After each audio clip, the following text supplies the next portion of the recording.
पूरी दुनिया से गिद्ध गायब होते जा रहे हैं और ये संकट छोटा नहीं है, बहुत बड़ा है।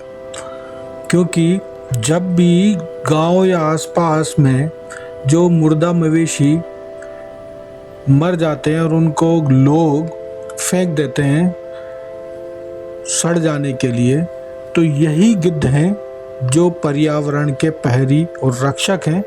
वहाँ जाकर के उन मुर्दा मवेशियों को खाते हैं और जो मानव जाति है उनको बीमार होने से बचाते हैं। नहीं तो कितने ही कीटाणु, जीवाणु, कितने ही रोग हैं जो इनके नहीं खाने के बाद लोगों में होंगे और वो बीमार होकर के मारे जाएंगे।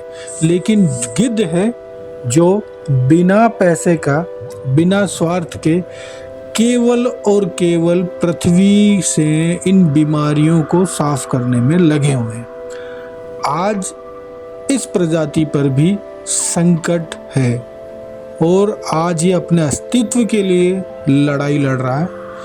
अभी कुछ समय पहले ही एक रिपोर्ट आई है कि गिद्ध पूरी दुनिया से गायब होते जा रहे हैं, लेकिन राजस्थान का जो कोटा है वहाँ चंबल वैली में लॉन्ग बिल्ड वल्चर, जिसका नाम बदलकर अब इंडियन वल्चर कर दिया गया है, वह पनप रहा है, फल फूल रहा है।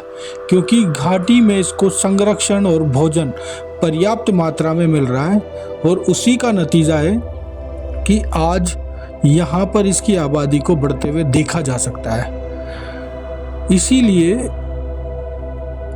घाटी में जो ये गिद्ध हैं अपने नेस्ट को बना रहा है और एक एक तिनका जोड़ करके अपने आगे आने वाली जो पीढ़ी है उसके लिए घर को सजो रहा है। तो हम देख सकते हैं कि किस तरह से ये संकटग्रस्त प्रजाति गिद्ध यानी कि इंडियन वल्चर आज अपने अस्तित्व की लड़ाई के लिए केवल और केवल अपने भरोसे ही यह अब केवल फल फूल रहा है। नहीं तो लोगों ने आबादी को संकटग्रस्त ही बना दिया था डाइक्लोफेनिक के जरिए, और वह भी इसलिए कि जब भी डाइक्लोफेनिक से इन्फेक्टेड जानवर को इसने खाया है तो इसके हार्ट में क्रिस्टल जम गए और यह अपनी आगे आने वाली पीढ़ी, मतलब ये ब्रीड नहीं कर पाए और बीमार होकर मारे गए।